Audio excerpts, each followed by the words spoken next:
દાહોદમાં કમોસમી વરસાદે પ્રસંગની મજા બગાડી છે। મુસ્લિમ સમાજના કાર્યક્રમમાં વરસાદ વિલન બન્યું છે। ઘાંચી પંચ દ્વારા સામાજિક કાર્યક્રમનું આયોજન થયું હતું। કાર્યક્રમમાં લગાવેલા ટેન્ટ ઉડ્યા અને લોકો તેને પકડવા દોડ્યા હોય તેવા દ્રશ્યો પણ જોવા મળ્યા। જોરદાર વાવાઝોડાના કારણે અહીં દોડધામનો માહોલ સર્જાયો હતો। વાવાઝોડામાં ટેન્ટ ધરાશાયી થઈ ગયા। કાર્યક્રમને ટૂંકો કરી તે કાર્યક્રમને મોકૂફ રાખવામાં આવ્યો હતો। તો દાહોદમાં જે વરસાદી માહોલ સર્જાયો છે, વાવાઝોડાનો જે માહોલ સર્જાયો છે, તેને પગલે એક કાર્યક્રમને મોકૂફ રાખવાની ફરજ પડી હતી। કમોસમી વરસાદને કારણે આ પરિસ્થિતિ સર્જાઈ। હેમલ પંચાલ વધુ માહિતી આપી રહ્યા છે। હેમલ, જણાવશો શું વધુ વિગતો?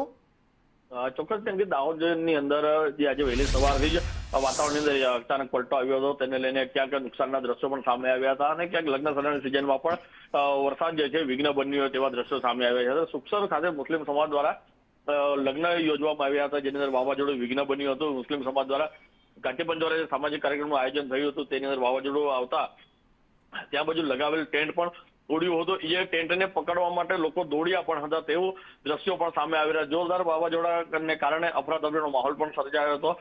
સમાજ દ્વારા આ કાર્યક્રમને ટૂંકું કરી કાર્યક્રમને કેન્સલ કરવામાં આવ્યો હતો। જી, આભાર સમગ્ર માહિતી આપવા માટે।